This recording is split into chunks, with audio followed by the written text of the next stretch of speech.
อย่างพระอรหันตสัมมาสัมพุทธเจ้าผู้แสวงหาซึ่งประโยชน์อันยิ่งใหญ่ขอนอบน้อมอย่างพระธรรมคำสอนในศาสนานี้ที่องค์สมเด็จพระสัมมาสัมพุทธเจ้าได้ตรัสแสดงไว้ดีแล้วขอนอบน้อมระลึกถึงอย่างพระสงฆ์สาวกผู้ใหญ่ผู้มีทิฏฐิอันหมดจดและงดงามโดยเสียงเก้าของข้าพเจ้า และขอถวายความเคารพนอบน้อมไว้สามายังครูบาอาจารย์พระเดชเจ้าพระภิกษุสงฆ์สามเณรพระสังฆาธิการสงฆ์สมณศักดิ์บัณฑิตนักปราชญ์ท่านผู้มีความรู้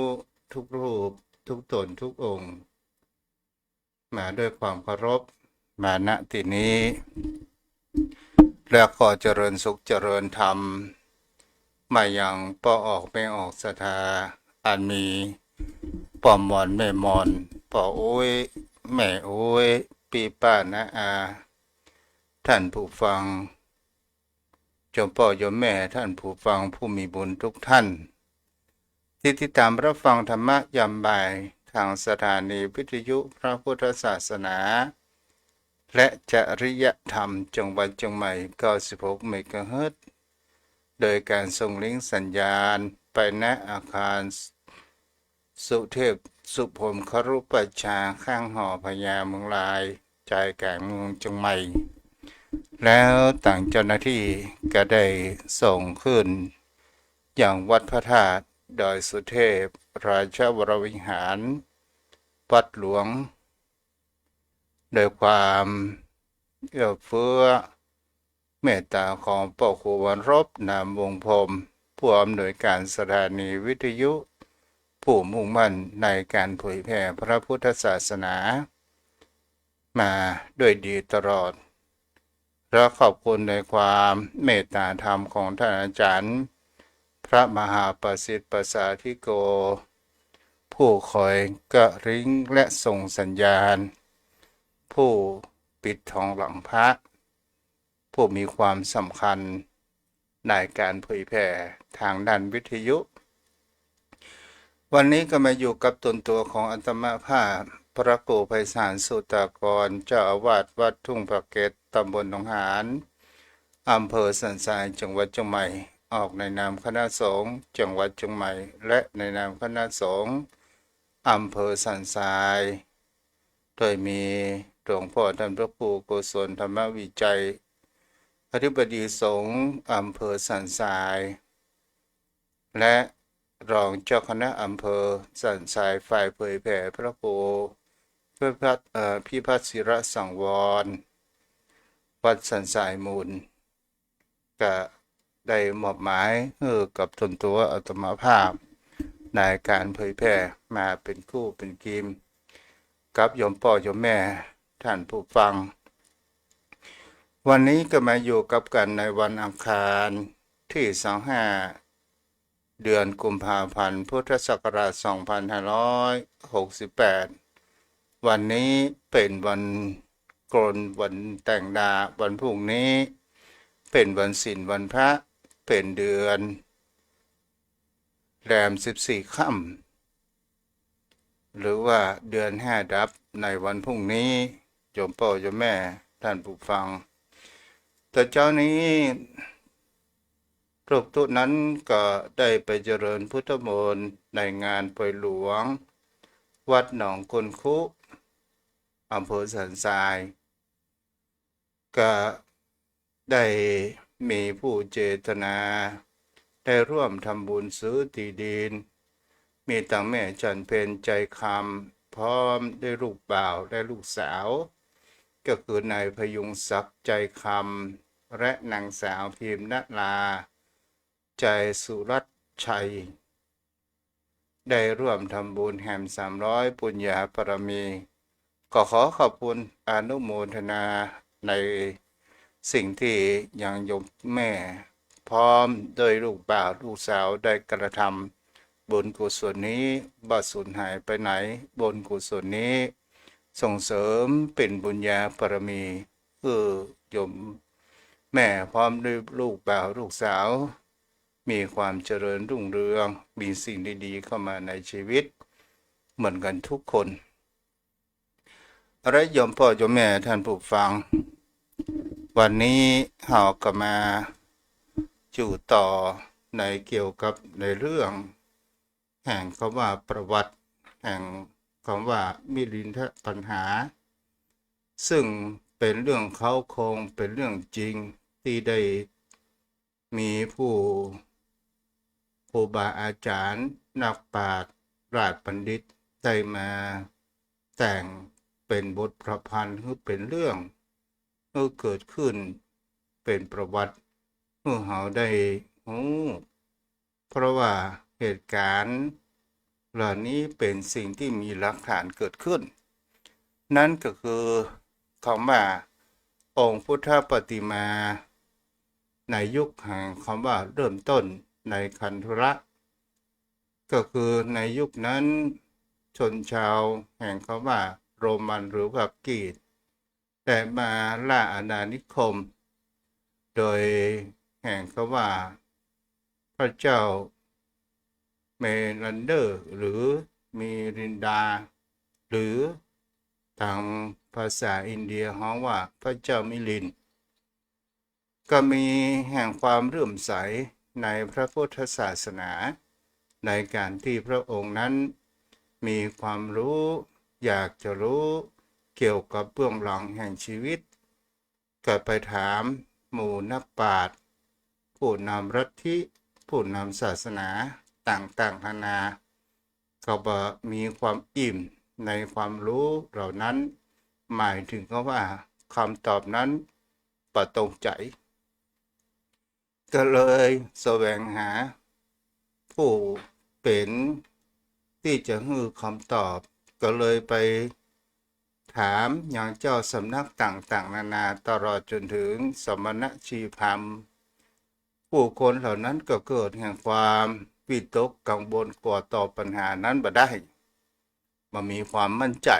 ก็เลยหลีกเล้นไปอยู่ในป่าศรัทธาญาติโยมทั้งหลายในเรื่องนี้เกิดเดือดร้อนถึงท้าวสกะชั้นดาวดึงส์ท้าวสกะนั้นก็ได้หันอย่างพระสุคตที่ผู้มีอภิญญาผู้เป็นพระอรหันต์ได้ไปปรากฏที่ท้าวสกะแล้วก็ทูลในเรื่องราวต่างๆนานาว่ามีนักปราชญ์ที่เกิดในชมพูทวีปมามีผู้คนที่จะโต้ในวาทีกำอูกำจาของพญามิลินนั้นได้ก็เลยส่งเทพบุตรชื่อว่านาคเสนศรัทธาญาติโยมทั้งหลายลงมาสู่ในตระกูลพราหมณ์ที่หมู่บ้านข้าชังคลักษ์แถบชานเขาของป่าหิมพานต์แล้วก็ได้ลงมาอยู่ในคานของนางพรามณีในตระกูลของพราหมณ์โสนุตระแล้วก็ในเรื่องเหล่านี้เกิดขึ้นศรัทธาญาติโยมทั้งหลายพระสุคตนั้นก็ได้ส่งพระโลหณะผู้มีสำเร็จอภิญญาได้เข้านิโรธสมาบัติแต่ลืมในการลงอุโบสถก็ได้ครูบาอาจารย์พระสุคตะนั้นก็ได้ลงทันตกรรมเกิดขึ้นได้ไปรออย่างเทพบุตรนั้นมาเกิดในตระกูลของพราหมณ์ศรัทธาญาติโยมทั้งหลายวันนั้นตะวันนี้ก็ได้ถึงประมาณเช่นนี้วันนี้ก็ต่อเนื่องไปพระโลหณะนั้นในไปอยู่ในสำนักที่ใกล้หมู่บ้านของพราหมณ์เหล่านี้เมื่อเจ้าก็ออกบิณฑบาตอยู่เป็นประจำตลอดจนถึง7 ปีกับ10 วันที่นับได้แล้วประทังชีวิตได้เข้าพ่องบ่ได้เข้าพ่อง ในการบิณฑบาตผู้มีสำเร็จอภิญญานั้นสามารถที่จะมีการอิ่มทิพย์นั้นเกิดขึ้นได้พระโลหณะพระเถระผู้รูปนี้ก็เข้าไปบิณฑบาตในของหมู่บ้านตระกูลของพราหมณ์ที่หมู่บ้านข้าชังคละนี้อยู่เป็นประจำเนืองนิดแต่ผู้คนเหล่านั้นเขาก็ได้บอกกับพระเถระนี้ว่าขอได้นิมนต์ท่านไปโปรดสัตว์ต่างหน้าเด้อหมายถึงก็ว่าบ่ได้ใส่บาตรก็ได้บอกเพราะว่ามันเป็นตระกูลของพราหมณ์ผู้นับถือศาสนาพราหมณ์นี้เองศรัทธาญาติโยมทั้งหลายวันแล้ววันเล่ากาผ่านไปประการชนี้รับประทังชีวิตโดยผลไม้ในป่าหิมพานต์ที่มีความอุดมสมบูรณ์นั้นเกิดขึ้นวันเวลาผ่านไปศรัทธาญาติโยมในวันที่เทพบุตรนั้นลงมาสู่คานของนางพามณีแล้วผู้เป็นบิดาหรือว่าสามีของนางพรามณีนั้นที่ว่าชื่อว่าโสนุตระนั้นบังเอิญก็ไปซอกของป่าหากินหาว่าแล้วกลับมาในตอนเช้าก็ได้พบกับพระเถระโลหณะผู้นี้รูปนี้ก็ได้หันแล้วว่า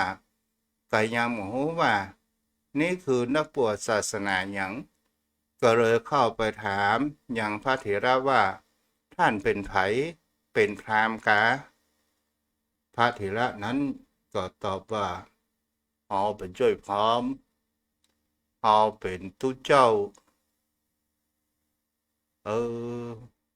มันเป็นอย่างไรตุเจ้าก็หมายถึงเขาว่า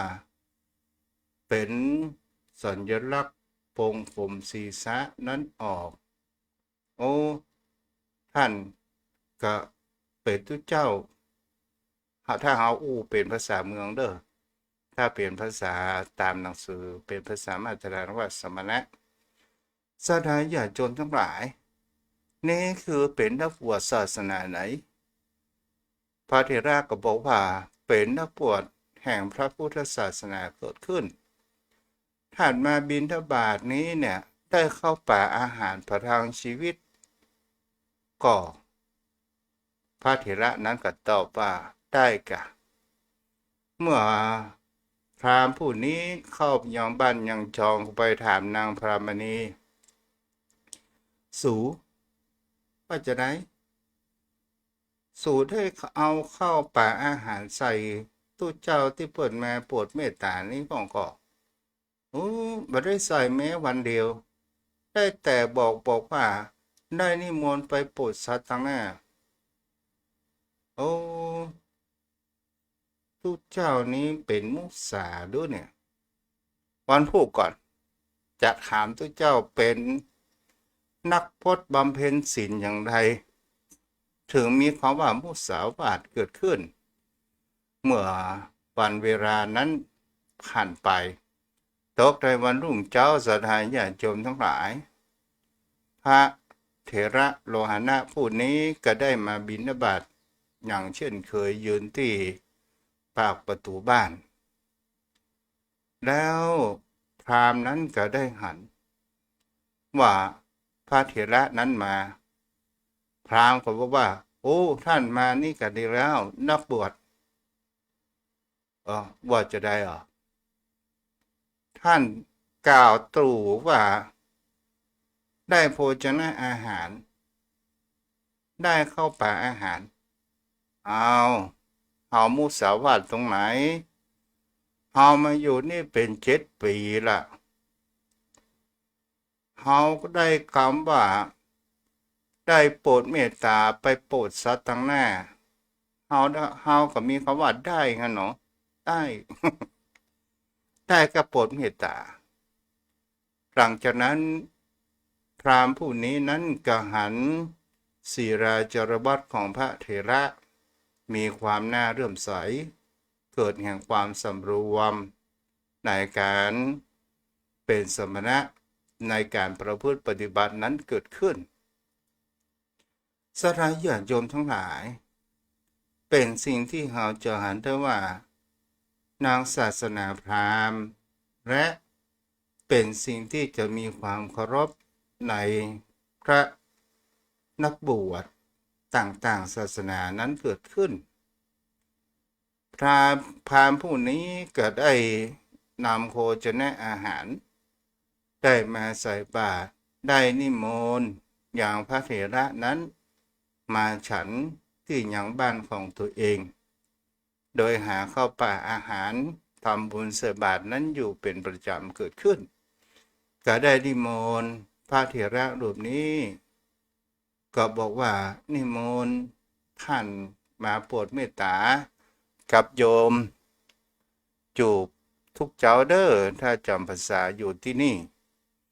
วันเวลาผ่านไปศรัทธาญาติโยมทั้งหลายเทพบุตรที่อยู่ในคันของบรรดาอยู่10 เดือนนางพรามณีก็ได้คลอดบุตรออกมาให้เอาแม่แล้วพราหมณ์ก็ดีอกดีใจอ๋อได้ลูกอันยังเนี่ยได้เป็นแม่ใจไม่ยิงโอ้เป็นพ่อใจดีอกดีใจเกิดขึ้นมีปิติยินดีโอ้เอาได้ลูกเปล่าแล้วร้องรำพังเพลงไปต่างๆนานาตลอดจนถึงคนข้างบ้านและทีนี้ศรัทธาญาติโยมทั้งหลายพราหมณ์ผู้นี้ก็ได้ไปปรึกษายังผู้เป็นครูบาอาจารย์ผู้เป็นพราหมณ์ก็เลยถามเกี่ยวกับว่าในการที่เราจะตั้งชื่ออย่างกลุ่มมารผู้น้อยนี้ใส่ชื่ออะไรอย่างดีพราหมณ์นั้นก็ได้บอกว่าชื่อนาคเสนดีกว่าศรัทธาญาติโยมทั้งหลายก็ได้ใส่ชื่อเนนใส่ชื่อกลุ่มมารผู้น้อยผู้นี้ชื่อว่านาคเสนให้เอาโอ้นาคเสนก็เลยได้ใส่ชื่อว่านาคเสนวันเวลาผ่านไปไวเหมือนโกหกศรัทธาญาติโยมทั้งหลายพอถึงเวลาประมาณสัก7 ขวบแล้วกุมารผู้นี้ก็ได้พูดกับบิดาของตัวเองว่าแล้วจะไปศึกษาอะไรอย่างบิดานั้นก็บอกว่ากุมารนาคเสนถึงเวลาที่ลูกนั้นจะต้องไปโรงเรียนแล้วไปเรียนวิชาต่างๆนานาแล้วพราหมณ์ผู้เป็นบิดาของตัวเองนั้นก็ได้ว่าให้ไปเรียนอย่างพระเวทซึ่งเป็นคัมภีร์ของศาสนาพราหมณ์เกิดขึ้นเมื่อไปส่งเอาตั๋วไปส่งสู่สำนักแห่งยังศาสนาพราหมณ์ที่มีครูบาอาจารย์ป่อนั้นก็ได้มอบเงิน1,000 กหาปณะกับอาจารย์ของนาคเสนเมื่อนาคเสนเรียนอย่างพระเวทนั้นโจรมีความเปื้อนของว่าบุญญาบารมีเก่านั้นมีอยู่ก็ได้เรียนรู้อย่างรวดเร็วได้มีความจดจำต่างๆนานาจนถึงแค่ว่าไล่มนต์ต่างๆนานาเสกใบบักคำเป็นต่อเป็นตันโอ้ตลอดจนถึงกรรมผู้ที่เป็นแห่งไตรเพศเป็นศาสนาของพราหมณ์ศรัทธาญาติโยมทั้งหลายวันเวลาผ่านไปนั้นนาคเสนนั้นก็ได้มีการศึกษาอย่างรวดเร็วนั้นเกิดขึ้นตลอดจนถึงได้กลับบ้านมาได้บอกคุณพ่อว่าพ่อประเดี๋ยวนี้เรียนจบละลูกเรียนจบมาโอ้ดีการลูกได้หยังโอ้ได้เกรด4พ่อโอ้ดีอกดีใจเกรดนิยมอันดับ1กันเถอะพ่อ ศรัทธาญาติโยมทั้งหลายและก็เป็นสิ่งที่จะเอาวันเวลาผ่านไปผ่านว่าปิดาก็ได้ส่งลูกของตัวเองจนเรียนจบแล้วพ่อก็บอกว่าโอ้เรียนจบแล้วไหนลูกมาดองท่องในคัมภีร์ของพระเวทคือป่อละลูกนั้นก็ได้สารทยายมนต์ไปต่างๆนานาแล้วนาคเษนนั้นก็บอกว่าพ่อคำสอนแห่งศาสนาพราหมณ์ที่ในพระเวทนี้มันมีเพียงเท่านี้หรือพ่อก็บ่จังอู้จะได้มันก็มีที่ยาก้าลูกจะอู้ไปแหมเหนือกว่านั้นก็คงจะมหันมี แล้วนาคเษนนั้นก็เลยว่าแท้ดิจริงแล้วเรื่องคัมภีร์ของพระเวทมันเกี่ยวกับโลกแห่งปัจจุบันมันเปิดใจไปถึงแห่งเขาว่ามรรคผลเลยยังมามีความหลุดพ้นก็เลยบอกว่าโอ้มันเป็นเรื่องไร้สาระมีแต่ข้าพระเวทพระมนต์ตลอดจนถึงพ่อก็ไปไปบอกครูบาอาจารย์นาคเษนกุมารนาคเษนนั้นก็ได้ไปซักไซ้กับครูบาอาจารย์พบแล้วพบเล่าแล้วก็ครูบาอาจารย์สิ่งที่เป็นวิชาและความรู้เขาก็สอนเจ้าหมดเจ้าก็จดจำได้หมดมีเพียงแค่นี้นาคเษนว่ามีแต่เอียกับอาจารย์ก็เลยบอกว่าก็เลยเกิดแห่งความเปิดห้องว่าอยากจะเรียนรู้อยู่อยากจะศึกษาอยู่ทีนี้แหละพระโลหานะผู้จำพรรษาที่อยู่เสนาสนะวัติยะที่อยู่ใกล้ๆกับหมู่บ้านรู้กระแสแห่งจิตของนักเกษตรเด็กน้อยนี้ก็ได้นุ่งห่มผ้าจีวรถือบาทตรปัดแล้วก็อันตรธานเข้าไปยืนที่ใกล้ประตูบ้านของพราหมณ์ผู้นั้นบังเอิญ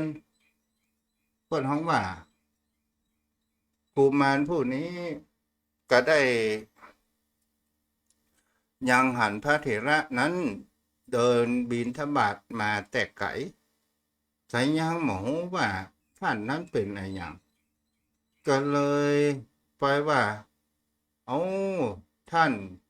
คงจะเป็นผู้เป็นภาษาในสมัยนั้นว่าท่านผู้นิรทุกข์ท่านเป็นไผเนาะท่านยังมีหัวโล้นนุ่งห่มผ้ากาสาวพัดผ้าสีเหลืองพระเถระละอ่อนคนนี้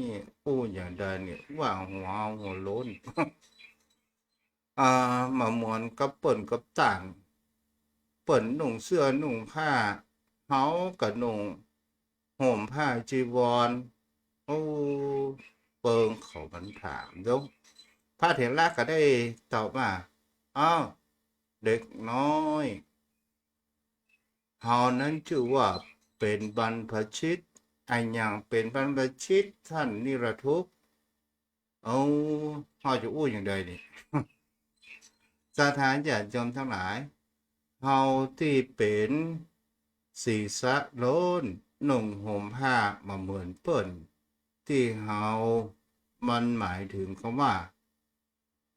บรรพชิตก็คือเป็นการขับไล่ยังมลทินอันชั่วร้ายออกจากจิตจากใจของเฮาอย่างเป็นมลทินนำล่ะนายเกษตรกันซักไซถามในแห่งความเป็นบรรพชิตนั้นเกิดขึ้นสถานญาติโยมทั้งหลายพระเถระก็ตอบว่าเด็กน้อยเฮาหันแห่งเขาว่าปริโภค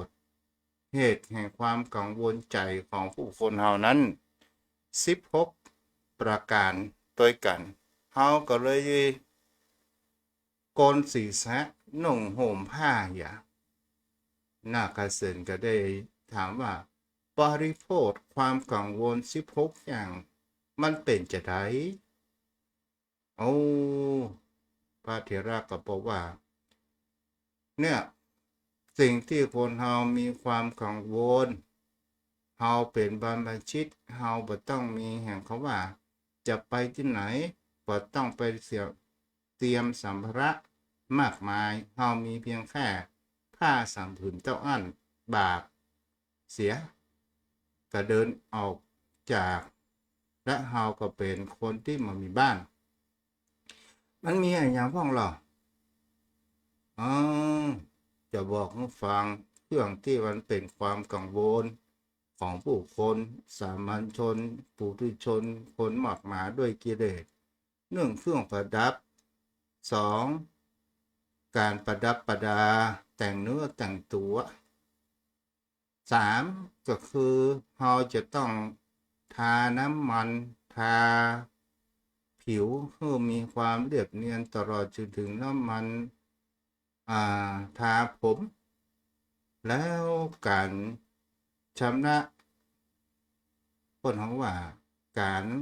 สะล้างร่างกายก็คือการอาบน้ำเมื่ออาบน้ำเราก็จะต้องจะแต่งตัวอย่างไรงามเราก็จะต้องมีดอกไม้มาประดับประดาเมื่อเราอยากจะมีเสน่ห์เราก็จะต้องมีของหอมถ้าเราอยากจะมีเสน่ห์ยิ่งขึ้นเราก็ต้องอบกลิ่นตัวของเรานั้นหอมใส่แป้งใส่น้ำหอมต่างๆนานาแล้วต่อมาจะเป็นสิ่งที่เพิ่นว่าผลสมอสำหรับใจสะก็คือต้องเวลาจะสระผมในสมัยโบราณก็ต้องไปหาปอกพูดไปหาผลสมอนั้นมาทุบแล้วก็ทำสระผมตลอดจึงผลมะขามป้อมเพื่อห้องวัดตีผลาเนาะแล้วใจสีย้อมผ้าที่เฮาต่อมานั้นเฮาจะต้องมีย้อมเวลาจะไปที่ไหนตากแดดตากฝนเฮาก็จะต้องหาผ้าโพกหัวเสียต่อมาเฮาจะไปหั่นไปนี่ผมเผาลุงลังเฮาก็จะต้องมีหวีถ้าผมยาวมากแม่เฮาก็จะต้องไปตัดผมแล้วเฮาก็จะต้องหวีแล้วถ้าเฮาเป็นคนสกปรกเฮาก็จะต้องมีความกังวลกับตัวเฮาแล้วนี่แหละเป็นความเสียหายคนทั้งหลายก็โศกเศร้าลำบากใจข้ามควรตีอกร้องไห้เพราะความรุ่มหลงในสิ่งเหล่านี้สถานญาติโยมทั้งหลายนี่ก็เป็นสิ่งที่เราจะเห็นได้ว่าผู้คนเฮาความเป็นคฤหัสถ์จะไปที่ไหนจะต้องมีความกังวลในสิ่งที่ตุเจ้านั้นได้อู้ไปซึ่งพระเถระโลหณะก็ได้อู้ประมาณเช่นนี้แล้วว่ามันเป็นบริโภคก็คือความกังวลความภาวะพะวงจะไปที่ไหนแต่ละครั้งก็จะต้องเตรียมสัมภาระเหล่านี้เป็นอย่างกับคนบ้าหอบฟางอย่างนี้เป็นต้น นาคเษนนั้นกวมันนาคเษนก็ได้ว่าท่านผู้นิรทุกข์ผ้าของท่านก็มาเหมือนกับของเฮาโอ้พระเถระก็บอกว่าก็จะไปเหมือนอย่างไดบรรพชิตกับคฤหัสถ์มันก็นุ่งห่มมาเหมือนกันแล้วมันอย่างใดล่ะเพิ่นเฮาว่า ภัยเหล่าใดเกิดขึ้นจากผ้าภัยเหล่านั้นย่อมมีแก่ผู้นุ่งผ้าผ้ากาสาวพัดนั้นมันเป็นผ้าถือถึงจะมาเหมือนคนอื่นแต่มันก็มีความปลอดภัยเวลาจะนุ่งห่มนั้นจะต้องมีความสรัดเกิดขึ้นนี่ก็คือศีลปะพระเถระได้อุปมาเช่นนี้เด็กน้อยก็บอกว่าโอ้เอาข้าหูวิชาศิลปะของท่านมนต์วิเศษของท่านมีอยู่หรือไม่เอาละสถานญาติโยมทั้งหลาย เข้าล็อกของพระเถระโรหณะผู้นี้ที่รอมาถึง7 ปีกับ10 วันสถานญาติโยมทั้งหลายพระนาคเษนนั้นก็ถามนาคเษนกุมารนาคเษนก็ได้ถามว่าท่านสามารถที่จะสอนวิชาและความรู้และมนต์นี้ให้ผมได้ก่อนโอ้พระเถระก็บอกว่าได้กะคนเรามีสิทธิ์ที่จะได้เพราะว่าเราสามารถที่จะมอบให้กับเธอได้นาคเษนถามว่าแล้วจะให้ผมทำตัวอย่างไรล่ะโอ้พระเถระก็บอกว่าบัดเจการนี้เด้อในช่วงนี้เป็นการกำลังบิณฑบาตอยู่ในระหว่างเงินเอานาคเษนแล้วผมจะไปพบพระตอนไหนโอ้ถ้าจะเอาตอนนี้ก็ได้อยู่ลำดับนั้นนาคเษนเด็กน้อยผู้มีความรู้กว่าเด็กเดียงสาก็ได้ข้าบาทจากพระโลหณะได้นิมนต์ท่านนั้นไปสู่ในเรือนแล้วถวายพระทหารเลี้ยงดูปู่เสือพระเถระก็ได้ฉันอาหารอันประณีตที่มีความอิ่มหนำสำราญกันในมื้อนี้ฉันเสร็จแล้วล้างมือล้างบาตรเสร็จเรียบร้อยท่านเนี่ยนาคเษนเขาว่าผู้นิรทุกข์บัดนี้ขอมอบมนต์ให้กับผมเถิดโอ้พระเถระเขาบอกว่ากล่าวว่าเด็กน้อยเราจะมอบในเวลาที่เธอเป็นผู้ตัดความกังวลจากบรรดาบิดาขอให้บรรดาบิดาได้อนุญาตเจ้าบวชเป็นเณรได้ก่อนเมื่อประการเช่นนั้นสถานญาติโยมทั้งหลายนาคเษนนั้นก็ได้ไปบอกพ่อแม่ว่าได้ลูกพ่อแม่วันนี้พระทุกเจ้าตนหนึ่งพ่อนี่อย่างละลูกกะประเด็นนี้มวลไอ้อย่างนี่ของของพระเวทนี่เพิ่นกับหูหมดไปแล้วมีทุกเจ้าตนหนึ่งเพิ่นหูมนยิ่งกว่าในพระเวทแต่เพิ่นมีข้อแม้ว่าขอให้พ่อแม่นั้นอนุญาตและจะติดตามไปเพื่อที่จะไปเรียนมนต์จากท่านนั้นได้พ่อแม่อนุญาตก็โอ้ก็ดีเหมือนกันเอาไปเป็นกโยมเนาะโดยความพ่อแม่ได้ปรึกษากันว่าลูกเฮาไปบวชถ้ามันเรียนสำเร็จมันก็จะพลิกมาบ้านมาจองก็เลยหันว่าอนุญาตโอ้ลำดับนั้นกุมารน้อยผู้นี้ก็ไปหาอย่างพระโรหณะแล้วก็ไปบอกว่าท่านนิรทุกข์ตอนนี้ผ่านไปแล้วพ่อแม่อนุญาตให้ผมไปเป็นขยมได้ไปปฏิบัติปัดโปท่านพระอาจารย์ได้โอ้พระโลหณะนั้นเอาอย่างนี้เอาวันนี้มันค่ำละวันลูกนี้เจ้าเข้าไปยังสำนักของพระสุคตะผู้เป็นครูบาอาจารย์ผู้เป็นเปิดห้องว่าผู้เป็นอาจารย์ของเฮาแล้วเฮาไปสู่ยังวัดพระกิตวิหารศรัทธาญาติโยมทั้งหลายตกวันผูกเจ้าใกล้กันเอ๊ะเอ๊ะเอ๊ะเอ๊ะวันนี้อารมณ์ดีตุเจ้าพระเถระรูปนี้ก็ได้พานาคเษนประอ่อนนาคเษนนี้ไปสู่ท่ามกลางยังพระอรหันต์โดยแห่งคำว่าเปิดห้องว่าชันเนาะไปสู่ท่ามกลาง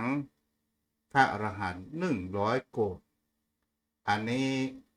มันเป็นสิ่งที่เพื่อนจะแต่งเพิ่มอย่างไรอันนี้เราก็ว่าเด้อเนาะแต่เรื่องนี้มันมีจริงเมื่อนาคเกษมไปสู่ท่ามกลางแล้วนาคเกษมนั้นก็ได้กล่าวว่าเฮามาถึงแล้วบัดเดียวเนี่ยและเฮาจะต้องทำอย่างไรที่จะได้เงินมนต์ท่านจะมอบมนต์ให้เฮาก็มาถึงแล้วพระเถระก็ได้บอกว่าโอ้ใจเย็นๆเฮาจะต้องบวชเป็นสามเณรก่อนและจะให้เจ้านั้นเรียนมนต์เกิดขึ้นแล้วพระโรหณะนี้ก็ได้หันแล้วก็ได้เป็นพระอุปชา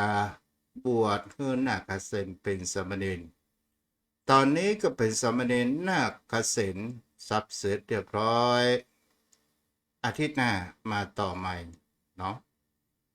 วันนี้ก็ฟังมาพอสมควรแก่เวลาจอมพ่อจอมแม่ท่านผู้ฟังวันนี้ก็ได้ฟังเต็มอิ่มเนาะผู้รับฟังติดตามทาง Facebook มีนะน้องคนเดิมแม่สมศรีน้อยปัญญาแม่ปากไก่พึกษ์มูลเจริญโยมวาสนากันทวีฟังดูเจ้าบ้านเอื้ออาทรส่วนกำแพงแม่โคมพรัญญาจันฉายแปลงหลวงแม่วรีเกษมพันธ์ว่าจะได้ฟังรับฟังอยู่เนาะต่อไปมีแม่หน่อยในเมืองแม่หอมป่าซางที่รับฟัง ต่อไปก็จะได้อู้จากับพ่นหารคนเฮานั้นพ่นบอกว่าคนเฮาถึงจะหู้มากอย่างใดก็ตามแต่สิ่งที่คนเฮาหู้ก็มีสิ่งที่เฮาบ่หู้ก็ยังมีอีกมากฉะนั้นการที่เฮาได้สนทนามันก่อให้เกิดปรัชญาในชีวิตตนตัวของคนเฮาเกิดขึ้น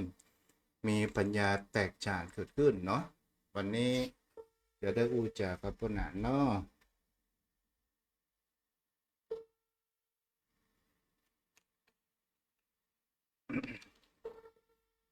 ประโยชน์จะกล้าพ่อหนานขอการแก้ไขเมตตาท่านเจ้าด้วยความเคารพจงมีครับท่านเจ้าครับเจ้าวันนี้ฟังเจ้าเรื่องครับนักเกษตรเป็นเลยพ่อวันนี้รถดีท่านเจ้าได้หน่อยแล้วท่านเจ้าได้พระคุณเจ้าเจ้า โอ้ดีท่านพระคุณเจ้าอันมันจะได้สาระหลายอยู่ก็บอกผมขอเป็นธรรมวิจัยหน่อยนะท่านเจ้าอันนี้สำหรับญาติธรรมนะครับขออนุญาตท่านเจ้าหน่อยนะครับเจ้าท่านกัลยาณมิตรกัลยาณธรรมทุกท่านที่ท่านได้ฟังเรื่องของท่านข้อคิดโดยตรงจากเนื้อสาระที่ท่านเจ้าว่าที่มาที่ไปและสิ่งที่ท่านพระคุณเจ้าได้อธิบายว่า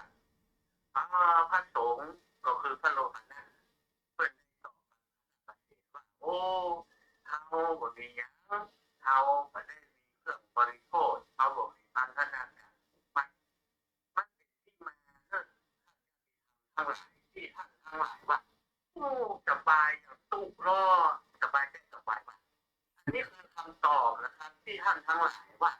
สบายอย่างตู้นั้นสบายอย่างท่านพระคุณเจ้านะโอ้บ่ได้ไปเนี่ยการเนี่ยงานโอ้นอนหลับสบายนั่นบัดใจเด้อนั่นบัดใจพอเท็จจริงนะครับอันนั้นอนุมานไปเองอันนั้นมโนไปเองท่านพระคุณเจ้าสมัยนี้เปิดสิ่งที่เป็นคำตอบว่าผู้สบายอย่างตู้หนึ่งบางมีเครื่องบริโภคบางมีเครื่องพันธนาการที่จะมาปลูกมัดเปิดมีแต่ของเล็กน้อยไปยึดมั่นถือมั่นไปยึดติดนะครับร่างกายเครื่องประดับประดาอย่างเปิ้นพอดหมดเปิ้นถ้าเปิ้นปฏิบัติธรรมเปิ้นไปได้ง่ายกว่าเขาท่านทั้งหลายที่เป็นข้าราชการเป็นชาวบ้าน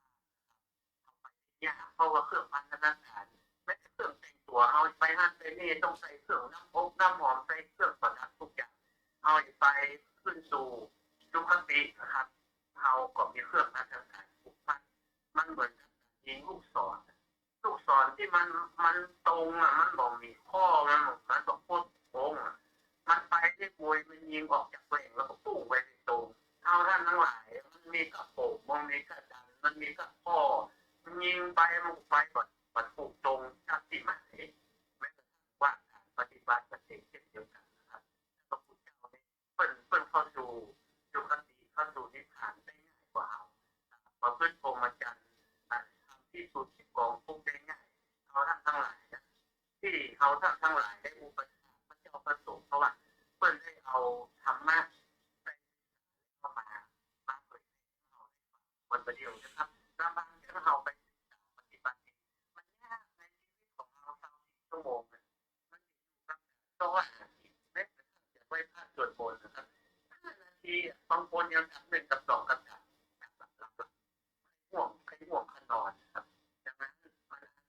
พระพุทธเจ้าเปิดใจที่ทำเรียนธรรมะมาเผยแผ่เราบอกอุปถัมภ์ประทับให้ปัจจัย4ถ้าพระพุทธเจ้าปัจจัย4ก็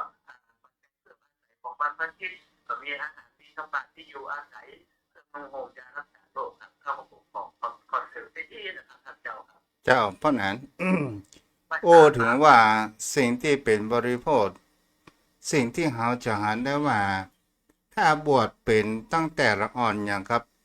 สมณเณรนาคเสนเนี่ย มันจะมามีพันธะ แล้วถ้าบวชตอนใหญ่ มันยังมีพันธะ ก็คือกว่าจะขอ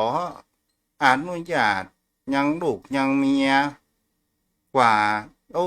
อีปอก็เจ้าละจะไปบวชแล้วเอ้ย ถ้าเฮาบ่สนใจกรรมได้จะกว่านินทา นั้นก็คือเฮากับผ่านพ้นไปด้วยดี แต่บางครั้งบางคราวพฤติกรรมแห่งความเป็นฆราวาสมันติดตามมา แล้วก็มาบวชอยู่ในพระพุทธศาสนา ความเป็นปุถุชนมากหนาด้วยกิเลสมันยังมีพร้อม ก็เลยมีการพฤติกรรมทำเสียหายกับพระพุทธศาสนากินเหล้าพ่อง ไปเล่นไม่หย่าไม่ยิงพ่อง ไปคอร์รัปชันโกงเงินบัตรเงินวาพ่องเนาะ ไม่จากนั้นท่านเจ้าอุปนิสัยที่เป็นคารวะนะครับเจ้าถ้ามันไปในทางที่บดีคือในทางที่เป็นที่สาที่ในทางชั่วนะครับมันเป็นกมลสันดานที่ตัวมันแก้ได้ยากท่านพระพุทธเจ้าและปวดมาแก่เครื่องพันธนาการที่มันผูกมัดละเมียก็ยังลูกละลูกก็ยังเข้าของสมบัติมันไปได้ยากแต่ถ้าว่าปวดไม่น้อยท่านพระพุทธเจ้ามันบ่ได้มีข้อผูกพันมาตั้งแต่เด็กครับมันเดินตรงไปเลยมันบอกได้แวะกับเจ้าก็เลยไปสะดวกสบาย จะเหมือนกับทุลุงหั่นตนหนึ่งก็ ไปจากครับ ได้ลาลูกลาเมียนั้นมาบวชทีแรกว่าจะบวชสักพรรษาเดียวแล้วทีนี้ประพฤติปฏิบัติธรรมอิ่มอกอิ่มใจกับมีความรู้สึกในซึ้งในพระธรรม แล้วก็ลูกมาบอกว่าพ่อตุ๊ป่อนี่อย่างอ่ะลูกว่าเดือนนี้รถตุ๊ป่อนั้นเอาจะเนี่ยอย่างใดทรัพย์สินมรดกที่ตุ๊ป่อมีอยู่เอาสู่เขาไปเถอะเมื่อความจะของนอกกาย เมื่อเวลาผ่านไปตกวันผูกเป็นเจ้า เมียนั้นมาถาม นี่ตุ๊ลุงตุ๊นี่อย่างอ่ะ แต่กะสู่ขอนี่โปร่งสังขารแต่กะเออ ก็ดีเหมือนกันนะข้าก็จะเอาผัวใหม่ละโอ้กันได้จะซิกแล้ว ท่านเจ้าน้อยเท่ารอยยากนักที่จะโอนข้ามได้ครับท่านเจ้ามันมีน้อยเดียวแต่ข้ามยากครับท่านเจ้ามันเป็นสิ่งที่มันผูกมัดนะครับเพื่อพัฒนาความมากสุขทั้งภาพเมียหมดบ่อมากดอกนะท่านเจ้าถ้ามันบ่มีมาตั้งแต่ต้นมันก็ดีนะไอ้ว่าบ่มี มันมีลูกมันมีเมียแบบนี้ผมว่าดีนะท่านเจ้ามันแบบอย่างนั้นไปได้ง่ายสะดวกสบายมันก็ต้องได้ไปกังวลถ้ามันมีมาแต่ต้นนะแต่ว่าคนโอ้คนบ่มีลูกบ่มีเมียเป็นคนคนมองฝังโลกไม่ใช่ครับท่านเจ้ามันมีบุญนะผมว่าโอ้มันต้องได้ไปกังวลอย่างละมันต้องได้ไปคิดมากมันต้องได้ไปนักอกนักใจอย่างท่านเจ้าต้องเป็นบุญของเป็นอย่างหนึ่งนะครับท่านเจ้ามันเป็นของธรรมชาติที่มันมาคู่กัน แล้วบางสิ่งบางอย่างคนเฮาทำบุญมาเหมือนกันไอ้อย่างก็ว่าลูกตุจัดแล้วอาจจะคงอธิษฐานว่าจัดหน้าขอจะไปมีเมียเด้อกูจะไปบวชเป็นตุเจ้าใหญ่นี่นะมันก็เลยให้หมอมี ต้องบุญเจ้า ฮะ การมีที่คู่ครองนะถ้ามันได้ส่งความตั้งใจนะมันก็เป็นบุญวาสนาบารมีของเปิดถ้ามันไม่ได้ส่งความตั้งใจมันจะมีกระบวนถ้ามันจิตใจอย่างตู้อย่างเมินแล้วเขาก็ถือว่า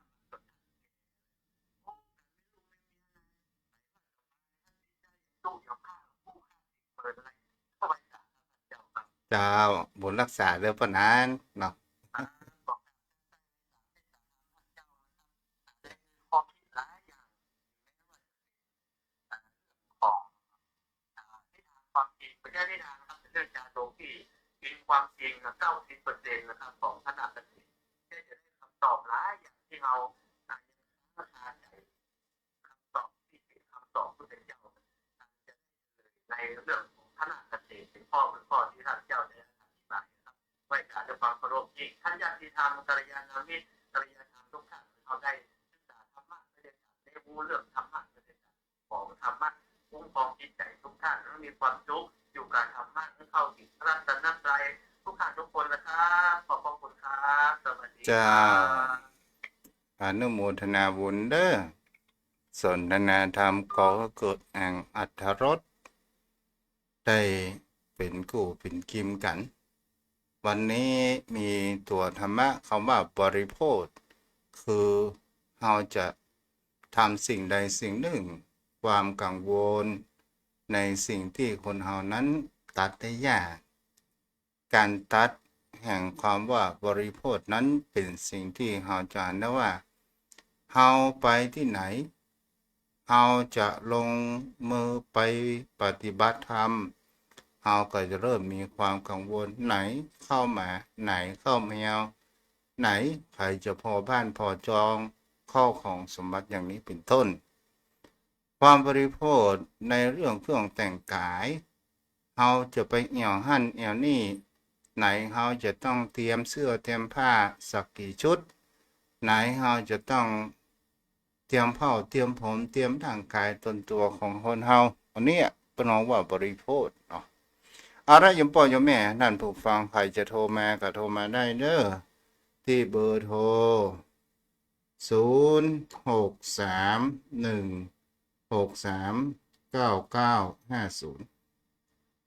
0631639950ตอนนี้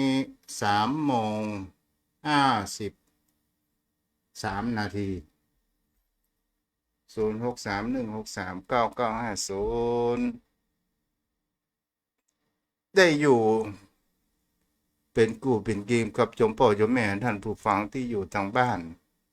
บางครั้งบางคราวเฮาบ่ฮู้จะไปหยังหาไผเฮาบ่มีกู้อู้กู้จ๋าเฮาก็มาฟังลูกตุได้อู้ได้จ๋าเป็นกู้เป็นเกมกันไปยาวๆ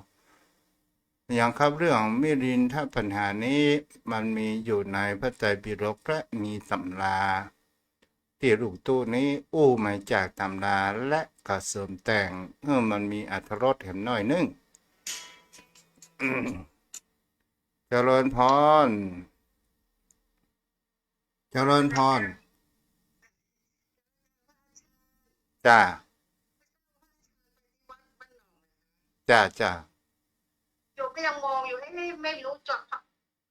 ไม่รู้จะพระอาจารย์รูปไหนมั่งเนาะมาไม่รู้จะมองหา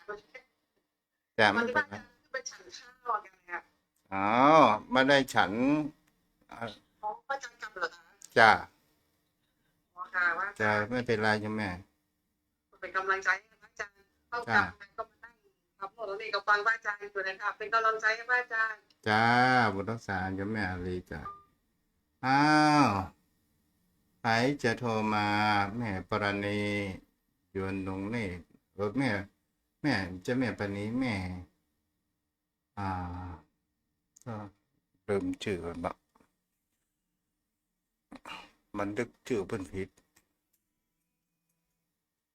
เจริญพร เจ้า แม่ว่าจะได้พ่อฟังม่วนคอ หมดเจ้า อ๋อจ้ะบันเทิงดีก่อ มันใจดีเจ้าเข้าใจเจ้า เช้าดีแล้วเนาะกันนี้จะเอาเป็นธรรมะบันเทิงเอาเด้อ เจ้าเจ้า จ้าบุญรักษาแม่ เจ้า อ้าวโทรเข้ามาได้063 163 9950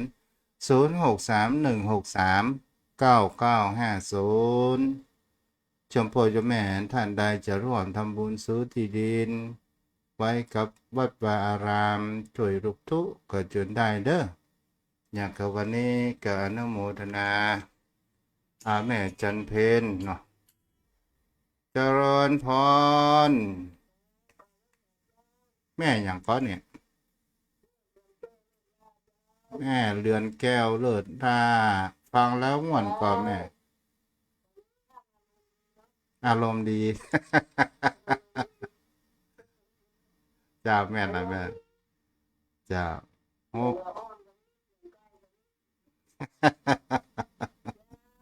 บุญรักษาได้แม่ได้อจ้าจ้า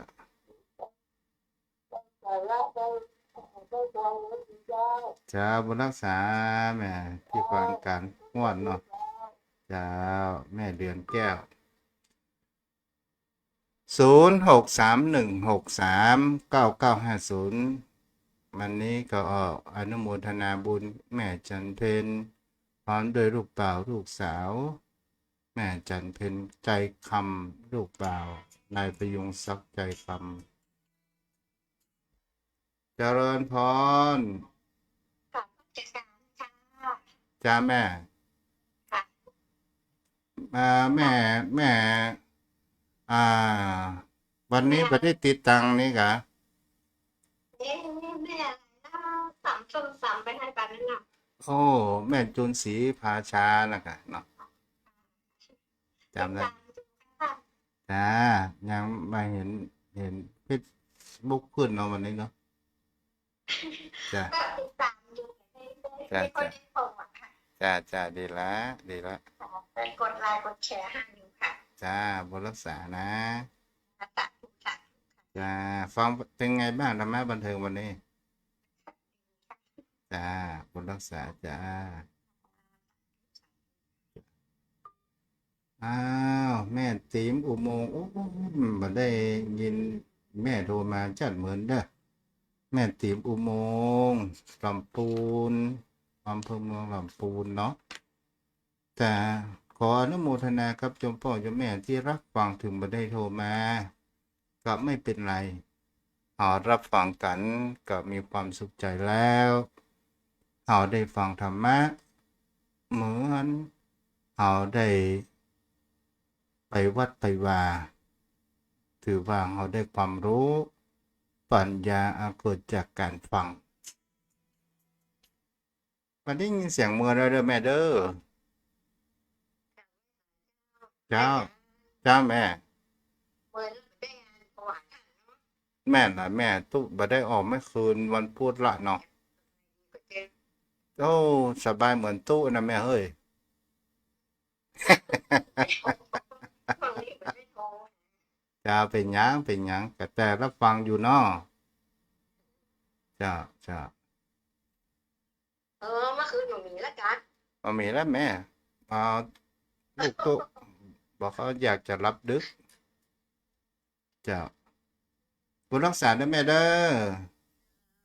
อ แม่ติ๋มอุโมงค์แม่ประกายพฤกษ์เนาะเอาละเวลาหมดเวลาเสร็จแล้ว พบกันในอาทิตย์หน้าขึ้น26แห่งนี้ จะฟังในเรื่อง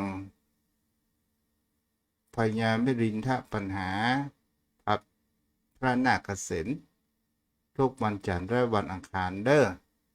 มันมี2เล่มใหญ่ก่อนเด้อก้อยอู้ไปกว่าจะหมดเล่มเนาะเอาละโยมพ่อโยมแม่วันนี้ขออนุโมทนาบุญโยมพ่อโยมแม่ทุกท่านทุกคนขอมีสุขภาพกายสุขภาพจิตใจมีความแข็งแรงเหมือนกันเจ้าผู้ทุกคนอายุวโนสุขังพระลัง